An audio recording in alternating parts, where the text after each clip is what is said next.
Então, bom dia, boa tarde, boa noite, pessoal. Hoje a gente vai falar sobre história. E o que especificamente a gente vai falar sobre história?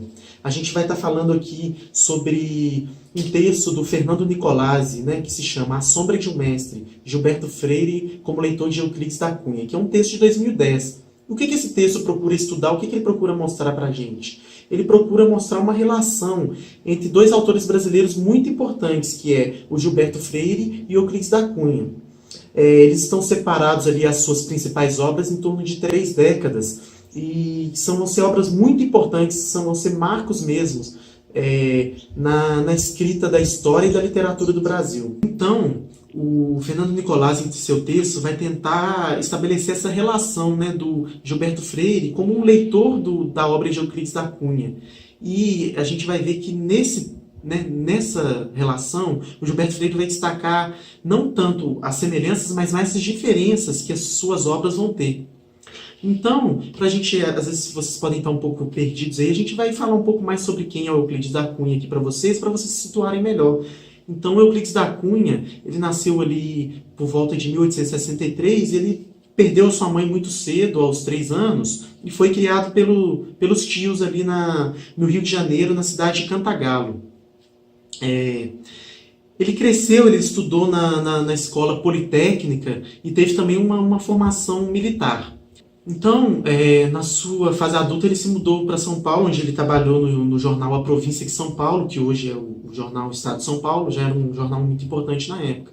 Então, nessa sua trajetória, ele vai se tornar correspondente, no caso da Guerra de Canudos, onde ele ficou ali trazendo informações para o jornal, né, por estar mais próximo ao conflito. E essa proximidade sua com esse evento vai proporcionar para ele, né, uma alavanca importante para ele estar escrevendo a obra principal, né, que é Os Sertões, que é uma obra que vai tentar fazer uma interpretação do Brasil, não mais pelo uma ótica da metrópole, mas pelo âmbito sertanejo do Brasil. Ele vai considerar como essa sendo a verdadeira face do Brasil, o sertanejo. Então ele vai fazer uma descrição sociográfica, uma descrição geográfica de clima, de modos de vida do sertanejo no Brasil. E então essa obra vai ser um marco importante, né, para a interpretação do Brasil nesse momento. E para falar mais sobre o Gilberto Freire, a gente trouxe aqui um depoimento do professor André de Lemos Freixo, que é professor aqui na UFOP, que vai dar para a gente um panorama muito bacana sobre o Gilberto Freire e sua importância como um escritor brasileiro. Bom, vocês me perguntam sobre o Gilberto Freire, em especial a obra, né, Casa Grande Senzala, que foi publicada em dezembro de 33. Por vezes há uma confusão nas datas, né, parece 34, 33, mas ela foi publicada em 33. Só que muita gente só tomou conhecimento da obra em 34. Sem dúvida nenhuma, é um texto importante, né? Quer dizer, é um texto não apenas pelo momento em que ele aparece no cenário intelectual brasileiro, que é a década de 1930, né?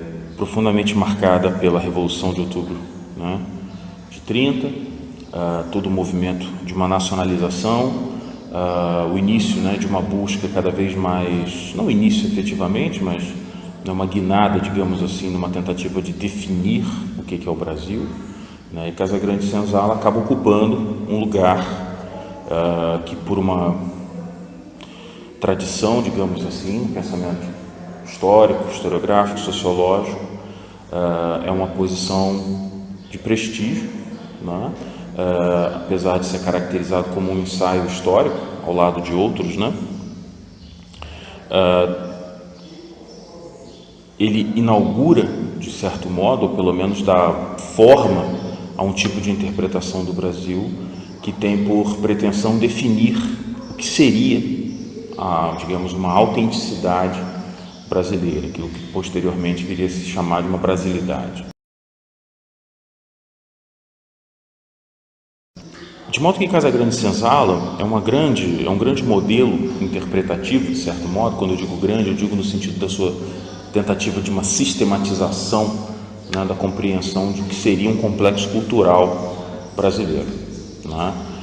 Qual seria a especificidade, por exemplo, da do Brasil, né, em comparação, por exemplo, com outras sociedades que foram igualmente colonizadas, né, e que também tiveram uma presença muito marcante, né, das grandes plantações, dos latifúndios e da exportação, né, de produtos, né, commodities e produtos oriundos dessas grandes plantações.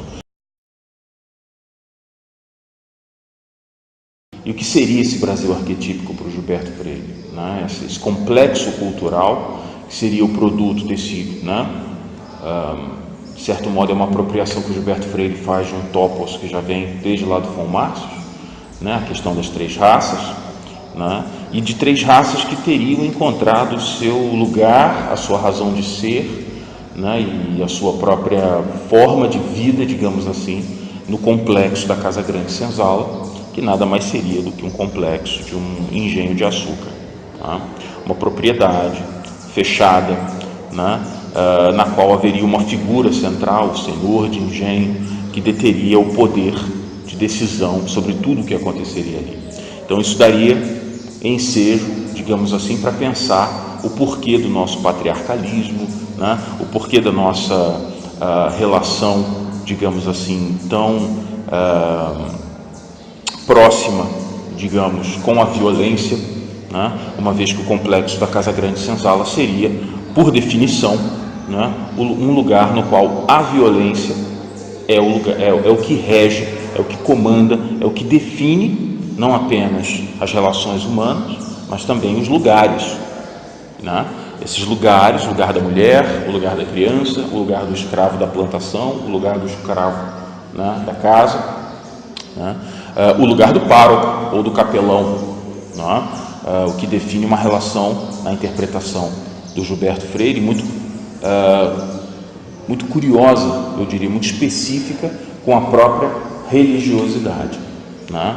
Uma vez que essa religiosidade estaria sempre à luz do que o senhor de engenho definiria como possibilidade ou não. Quer dizer, a capela ela ficava no interior de uma propriedade, tá? E no interior de uma propriedade com um dono que define o que pode e o que não pode acontecer ali, né? Então esse complexo cultural no qual ele, aprofundando, né, as suas interpretações, ele de certo modo, né, representaria essa cara do Brasil, né? Então o Brasil, enquanto uma sociedade, teria a sua gênese, digamos assim, a sua estrutura, né, fundada nesse universo.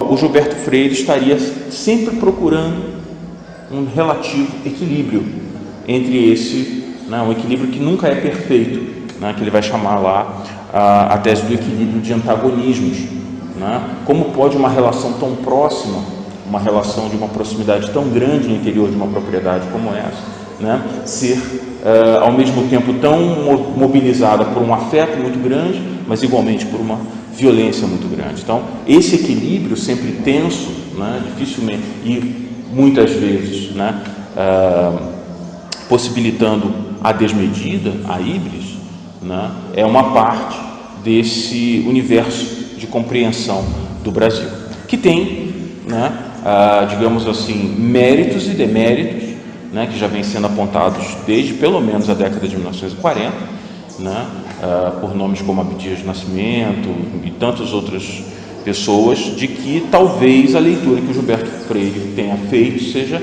demasiadamente positiva dessa estrutura, né? O que não é algo completamente impensável na medida em que o Gilberto Freire é um produto, de certo modo, desse universo, né? Ele foi criado no interior de um engenho, né? O que significa dizer que o Gilberto Freire estaria, por exemplo, do ponto de vista de quem estaria ali, né, na varanda da Casa Grande, observando essa dinâmica social. Quer dizer, o seu lugar, não seria um lugar qualquer, não é? Então ele tem há muitas críticas ao pensamento do Gilberto Freire, né? É um texto que aparece no momento em que os discursos de modernização do Brasil, né, eram discursos que apontavam para uma modernização inglesa, norte-americana, francesa, né? E o Gilberto Freire apontava para o contrário, ele apontava para o quão esse tipo de modernização progressista, futurista, utópico, digamos assim, né, de uma modernização das instituições no Brasil, etc., seria o avesso daquilo que nós possuiríamos enquanto uma estrutura cultural. Então, de certo modo, tem uma certa leitura que, com alguma frequência, é taxada de nostálgica, conservadora, né, porque, de fato, o que o Gilberto Freire está, de certo modo, tentando apresentar, não apenas no Casagrande Senzala, mas os livros que ele publicou em sequência, digamos assim, nas suas interpretações históricas, né, é que todo esse esforço de uma modernização, né, mais europeizada, digamos assim, deformava o que haveria na nossa estrutura, e isso geraria mais problemas do que propriamente soluções.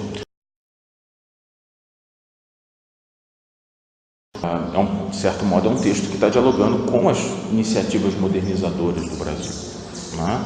Que está tentando apresentar uma outra cara de Brasil, que não é essa cara que quer se tornar, digamos, metrópole, né? Mas que possui características próprias, méritos próprios, modos muito específicos e adaptados ao nosso universo, à nossa geografia, ao nosso clima de alimentação, de vestimenta, né? Quer dizer, nós não precisaríamos estar todos vestindo calça jeans, né?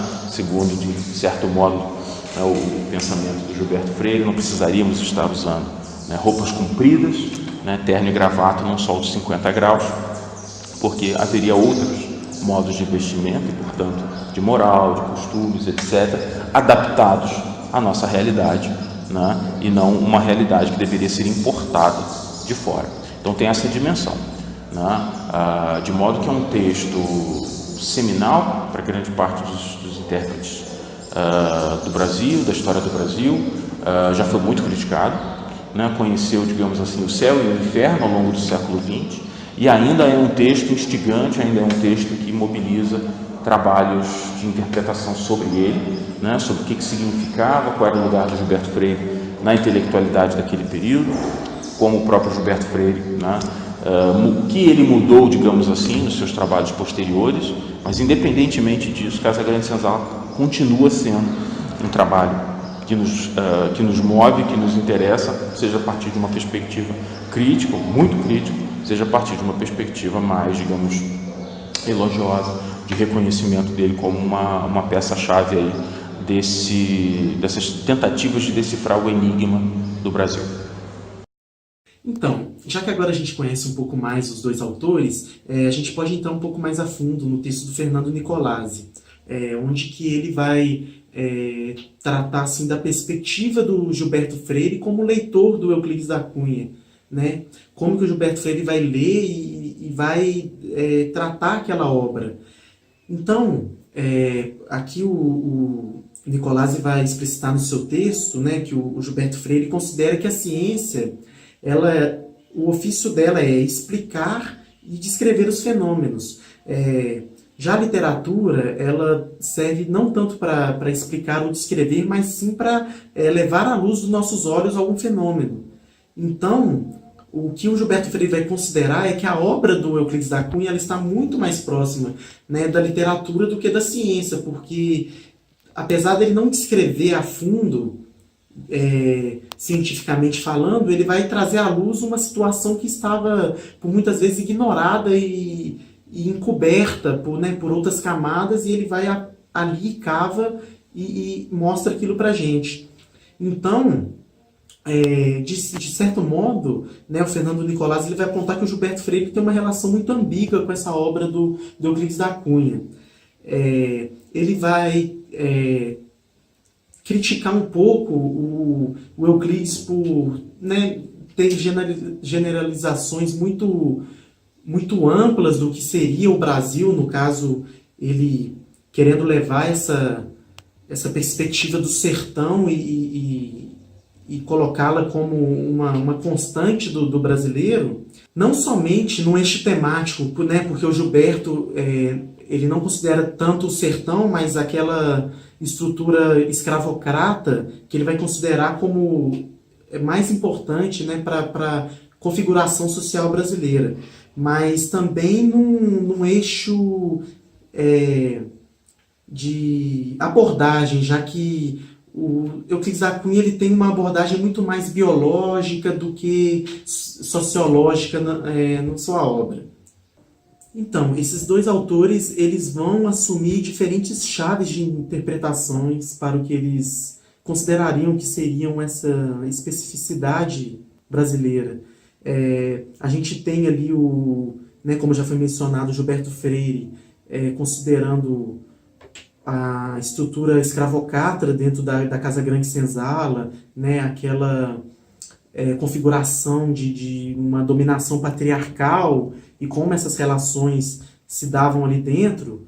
Já por outro lado, o Euclides da Cunha ele vai considerar como uma chave de interpretação para o Brasil o sertão e vai se voltar mais para um lado de origem, o bandeirante e o indígena, né? Então, o bandeirante ali que vai desbravar um território não explorado, no meio de desencontros e encontros, né, no caso, indígenas, e uma origem, né, quase um nômade, né, de um viajante que a todo momento está viajando, procurando melhores condições para a sua sobrevivência, se adaptando. Então essa vai ser a chave de interpretação do Euclides para o Brasil. Ambas as interpretações, sem dúvidas, foram extremamente importantes, foram marcos na literatura e na historiografia brasileira, e são até hoje muito cobiçadas em curso, são estudadas insistentemente nos cursos superiores, e de fato são obras que você não pode passar, né, no curso de História do Brasil sem atravessá-las. Pegando aqui uma citação da obra Casa Grande Senzala no prefácio, a primeira edição, na página 25, né, Gilberto Freire, né, para interpretar o Brasil conforme a sua obra, diz: nas casas grandes foi até hoje onde melhor se exprimiu o caráter brasileiro, a nossa continuidade social. Então é isso. Espero que tenham entendido um pouco mais sobre, né, algum dos intérpretes, né, da história do Brasil, e até a próxima.